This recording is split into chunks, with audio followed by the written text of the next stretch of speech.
নিরামিষ দিনে এই পনিরের রেসিপিটা থাকলে রুটি পরোটা নিমেষেই শেষ হয়ে যাবে। আজকে বানাবো একেবারে ঘরোয়া স্টাইলে পনিরের একটা রেসিপি, দই পনির। এখানে 300 গ্রাম পনির আমি একটু বড় পিস করে কেটেছি। দই পনির বানাবো, দই তো লাগবে। এখানে 4 টেবিল চামচ দই ভালো করে ফেটিয়ে রেখেছি। এবার মিক্সারের ছোট জারে কিছুটা কাজু বাদাম নিয়ে পেস্ট করে নিলাম। এবার আরেকটা মশলা তৈরি করব। তার জন্য মিক্সারের জারে নিয়েছি একটা বড় দেখে টমেটো, 3টে কাঁচা লঙ্কা, 1.5 ইঞ্চি আদা। এটাও কিন্তু পেস্ট করে রেখে দিয়েছি। এবার রান্নাটা শুরু করব। তার জন্য ফ্রাইং প্যানে এই 3 টেবিল চামচের মতো সাদা তেল গরম করতে বসিয়েছি। তেলটা গরম হয়ে যাওয়ার পর পনিরগুলো দিয়ে দেব। পনিরগুলো আমি জাস্ট একটু হালকা করে ভাজবো। উপর থেকে ছড়িয়ে দেব সামান্য একটু লঙ্কার গুঁড়ো,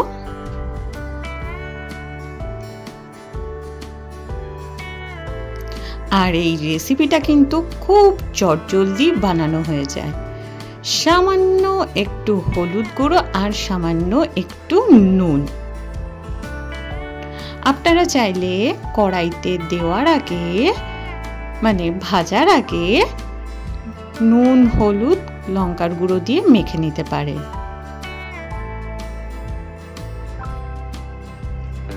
পনিরটাকে হালকাভাবে ফ্রাই করব। আপনারা চাইলে পনিরটা নাও ফ্রাই করতে পারেন। এবার ওই তেলেই কিন্তু বাকি রান্নাটা করব।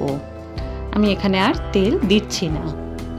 প্রথমে ফোড়ন দিলাম গোটা জিরে। এখানে কিন্তু আমি পেঁয়াজ ইউজ করিনি, পেঁয়াজ রসুন। আপনারা চাইলে পেঁয়াজ রসুনও ইউজ করতে পারেন। এবার টমেটো, কাঁচা লঙ্কা, আদার যে পেস্টটা বানিয়ে রেখেছিলাম সেটা দিয়ে দিলাম।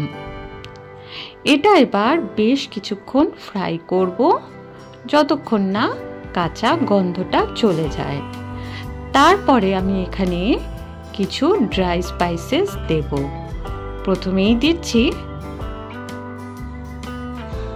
লঙ্কার গুঁড়ো। আচ্ছা, এখানে কিন্তু আর আমি হলুদ গুঁড়ো দিচ্ছি না। হলুদ গুঁড়ো এই ভাজার সময় একটু দিয়েছি, আর দিচ্ছি না। আমি এখানে শুধু লঙ্কার গুঁড়ো দিয়েছি। এইবার গ্যাসের আঁচটাকে আমি বন্ধ করে দিয়েছি। বন্ধ করে দিয়ে এখানে ফেটিয়ে নেওয়া টক দইটা দিয়ে দিলাম আর ভালো করে মেশাচ্ছি। গ্যাসের আঁচটা কিন্তু অবশ্যই বন্ধ করে দেবেন প্রথমে, তারপরে গ্যাসের আঁচটাকে জ্বালাবেন আর লো টু মিডিয়াম ফ্লেমে এটা কষাবে, নয়তো কিন্তু টক দই ফেটে যাবে।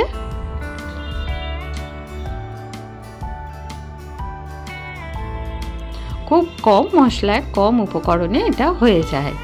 এবার এখানে কাজু বাদামের পেস্টটা দিয়ে দিচ্ছি। কাজু বাদামের পেস্টটা দিয়েও কিন্তু গ্যাসের আঁচটাকে লো করে দেবেন। কাজু বাদাম দেওয়া আছে, তাহলে কিন্তু লেগে যেতে পারে। এবার ভেজে রাখা পনিরগুলো এখানে আমি দিয়ে দিচ্ছি। এটা ভাত দিয়ে খুব একটা যায় না, পোলাও, ফ্রাইড রাইসের সাথে ভালো মানাবে।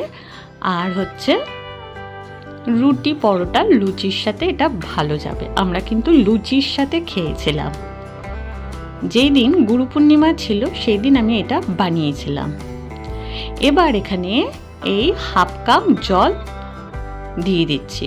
আপনারা যতটা গ্রেভি খাবেন ততটাই জল দেবেন। আমি একটু গ্রেভি রাখবো, তাই আমি একটু জলের পরিমাণটা বেশি দিয়েছি। এবার দিয়ে দিলাম আন্দাজ মতো নুন, আর একটু দিচ্ছি মিষ্টি। 1 টিস্পুনের মতো মিষ্টি দিলাম।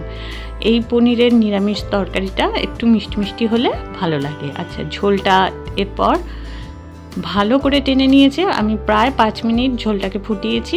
আর এবার সবার শেষে নামানোর আগে উপর থেকে ড্রাই রোস্ট করা কসুরি মেথি আর সামান্য গরম মশলা গুঁড়ো ছড়িয়ে দিলাম। ব্যাস, ভালো করে নেড়ে চেড়ে নামিয়ে দিলাম। তৈরি হয়ে গেল একেবারে ইজি একটা পনিরের দারুণ রেসিপি, দই পনির। একবার অবশ্যই নিরামিষ দিনে এই দই পনির বানিয়ে দেখবেন, খুব ভালো লাগবে।